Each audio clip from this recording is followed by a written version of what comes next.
have some more questions from the JEE Main 2020 September 3rd morning shift paper questions. Okay, already I discussed one question in another video, and now the second question is this. We need to get its simplified expression. P implies negation of P and the negation of Q. Okay, because of the space and because of the time, I am not mentioning the options here.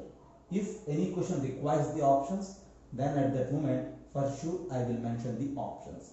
And I hope all these questions are just to boost your confidence related to the JEE Mains for the aspirants, right? So you just watch it, learn, like, and then you just share for the others. Okay, so this is P implies negation of P and negation of Q. How to solve, how to simplify it? See, negation of P and negation of Q. So we are familiar with this item. So negation of P and negation of Q is simply nothing but apply negation for these two, and you need to change the symbol. Negation P or negation of negation Q is Q. So at the end what I have this P implies, okay, negation P or Q. This is one expression and P implies that expression. And now P implies this expression is what? P implies this. Again, it's a standard thing. Okay, some P implies some other variable. You may say it as R. If you take it as R, P implies R, and it can be written as negation of P or R. And here our R is this negation P or Q. So this is equals to negation P or negation P or Q. Negation P or negation P is simply nothing but negation P or Q, and this is your simplified expression at the end. Okay, have a look. This is the second problem. And now I have third problem from inverse trigonometry. This second problem is from the mathematical reasoning, and usually we will get one question from the mathematical reasoning in each and every mains paper, and this is such question.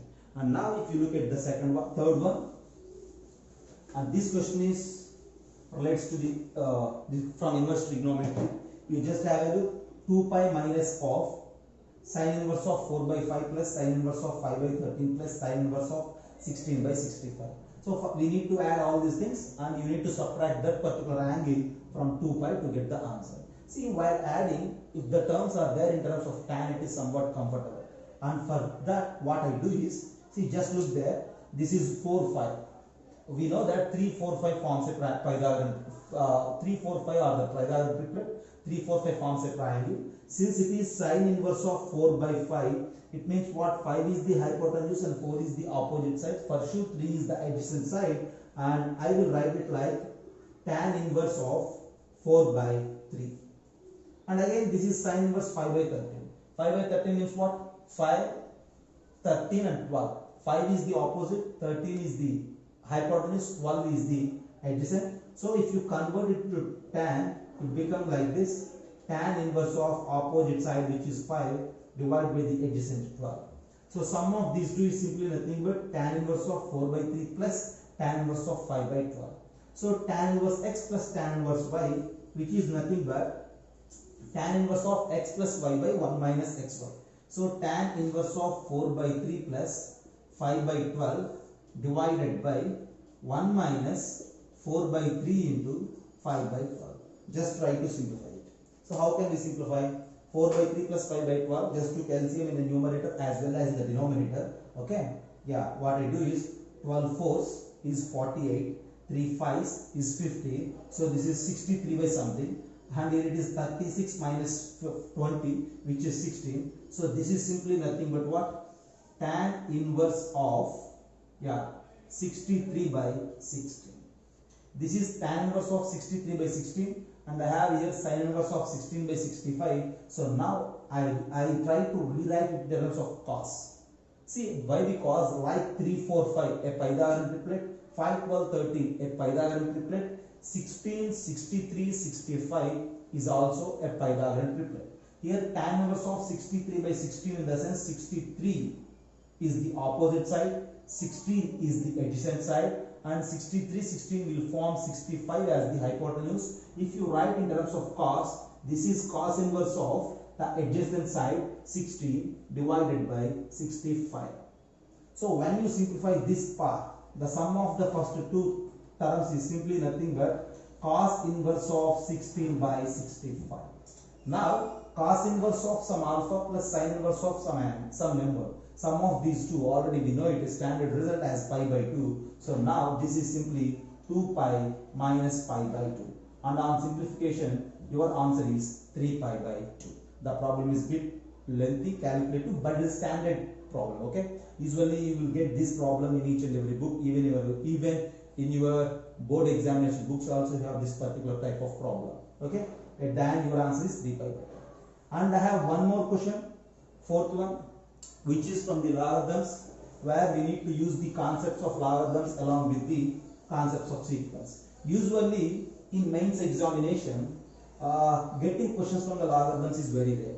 Okay, when you observe the previous year papers, you will get questions from the logarithms in advanced examination, but in mains, question from the logarithms is very rare, but here we have the question from the logarithms. Okay, see, they will mix the logarithms with some other concepts. Maybe they will connect logarithms with the differentiation along with the differentiation or with the integration like that. Separately, questions from the logarithms are rare in the mains, but we have this question, and this question is first of all 1 by 3 plus 1 by 3 square plus and so on infinity. So logarithm of this infinite summation base 0.25, and this is again 0.16 and whole power 1 by 2. See, we need to simplify this part.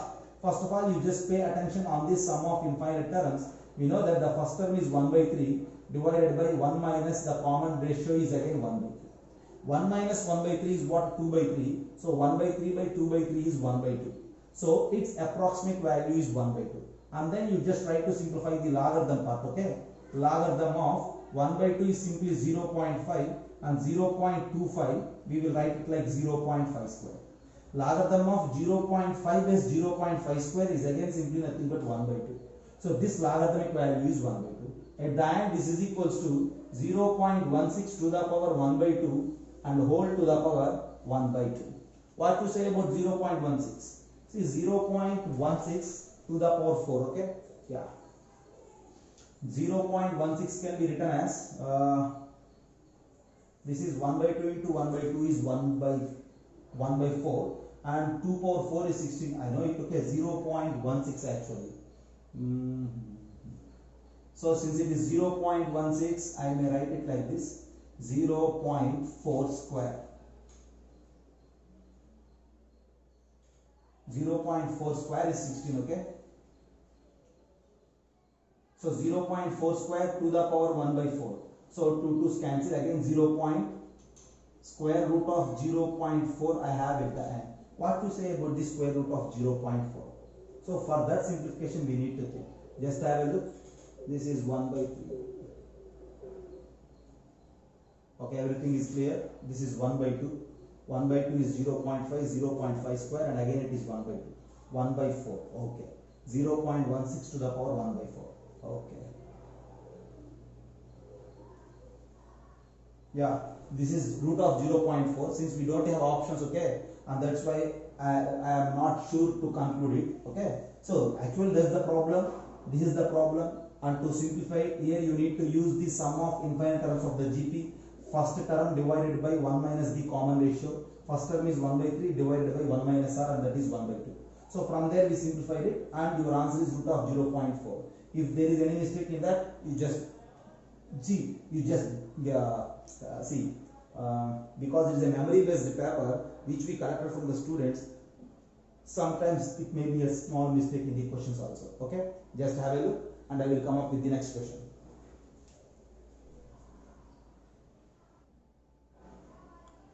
So next 3 questions, and among those the 7th one, which is we need to find the solution for the differential equation 1 plus e power minus x into 1 plus y square into dy by dx is equals to y square at the point 0, 1. We need to find its solution. Okay, so this is the differential equation. See how to solve it. Just you do variable and separable, send y square this side.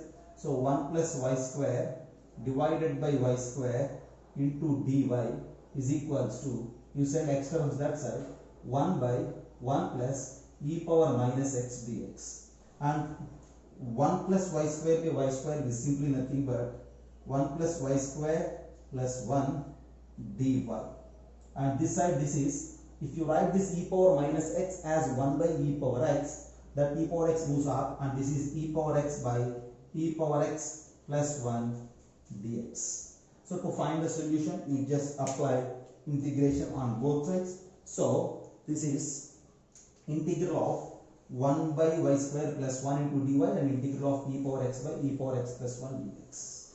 And this is simply nothing but, so what is the integral of 1 by y square? Integral of 1 by y square is simply nothing but what? Y power minus 2. Y power minus 2 plus 1 by minus 2 plus 1. So which is minus 1 by y. And integral of 1 is y. This is equals to this side e power x by e power x plus 1.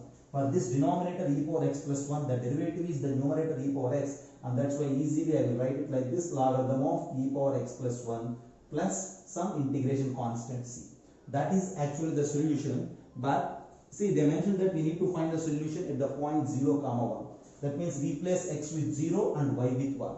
If you replace it like this, if you replace y with 1, how it becomes? Minus 1 plus 1. This is equals to logarithm of, see, if you replace x with 0, e power 0 is 1, 1 plus 1 is 2 plus c. So this is again 0, right? 1 and 1 get cancelled. So c is equals to minus log t. At the end, if you replace this minus log t in the place of c, that is the solution for the differential equation. And we need to choose the corresponding option if you have the options in the paper. This is the question from the differential equations, and this is somewhat an easy problem, right? And I have another question, 6th one, which is from the integration. Just have a look, specifically from the definite integrals, and the question is asking you to find the integral of minus pi to pi modulus of pi minus mod x dx. Integral of minus pi to pi modulus of pi minus mod x dx. Since it is minus pi to pi, I will rewrite it like this. This is equals to 2 into integral of 0 to pi modulus of pi minus mod x dx. And now integral 0 to pi. So x is in the region 0 to pi. So x is surely positive, and that's why this mod x has no meaning. So you just rewrite it like this: 2 into integral 0 to pi modulus of pi minus x dx. And then what you say about this modulus of pi minus x? Since the limits of the integral are from 0 to pi, which indicates that x is in between 0 and pi, that means x is smaller than pi. Since x is smaller than pi, pi is larger. So larger value minus mod is always positive. So easily you just remove that modulus. 2 into integral 0 to pi minus x dx. And then just apply integration. So this is 2 times of integral of pi is pi x. Integral of x is x squared by 2 with the limit 0 to pi. So this is 2 into, when you replace the upper limit, this is pi square minus pi square by 2. Replacing the lower limit is no use, right? Since it is 0. Pi square minus pi square by 2 is pi square by 2. 2 into pi square by 2 is pi square. And at the end, your answer for the problem is what? Pi square. This is the 6th problem from the integration. And I have another problem, 5th one, from the matrices. You just have a look at the problem. A is a matrix, is given a 2 by 2 matrix with the entries x, 1, 1, 0, and A power 4 is another matrix with the entries 109, A12, A21, A22, and they ask us to find A22. So for that you need to think about A square, A cube, A power 4 like that. At the end you need to find out that A power 4. Okay, already I have A, then what you say about A square? A square is simply nothing but x110 into x110. The problem is bit lengthy, okay? And when you multiply this, x square, x into x and 1 into 1, this is x square plus 1. And first row, second column, x into 1 and this is 0. X, x and 1. This is A square. Then what you say about A cube? A cube is simply nothing but multiplying this A square with A. X square plus 1, x, x, 1. And I need to multiply with A. X, 1, 1, 0. If you multiply, what will happen?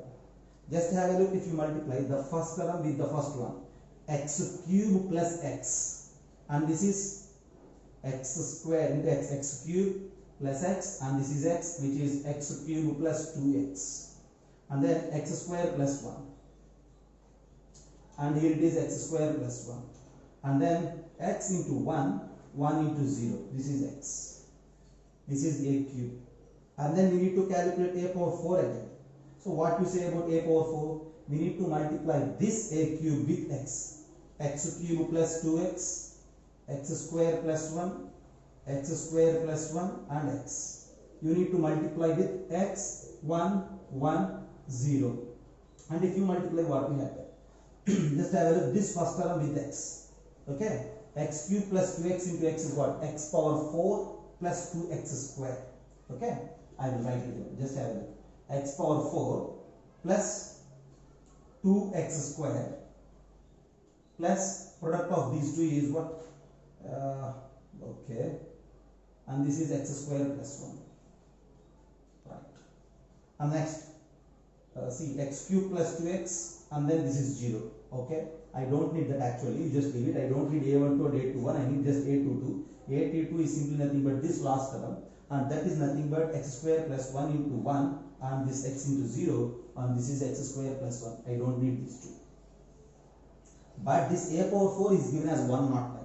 Just have a look. This is a square, this is a cube, this is a power 4. For the space, I am erasing this a square and a cube. Okay? Yeah. And then we have this as a power 4. So a power 4 is given as this. And now when you compare this particular expression with this 109, what will happen? X power 4 plus 3x square plus 1 is equals to 109. Make it a quadratic. Try to solve it. X power 4, okay, plus 3x square is equals to 108. You just try to find the value of x square or x. Okay, if x square is 9, 9 square is 81, and then 27 is 108. So x square value is 9, 27 and then 81. Okay, right. X square is 9. Since x square is 9, the value of x is plus or minus, or you just leave x square as 9. Since we need to get a22, a22 is x square plus 1, 9 plus 1, 2 is your answer. The problem is lengthy, somewhat bit calculated, but for sure you will get the answer. So at the end we have 7 questions which discussed in this class. Okay, have a look.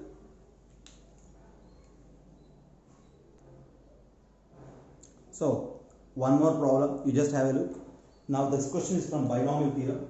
See, 2 power 1 by 2 plus 5 power 1 by 8 to the power n has 33 integral terms.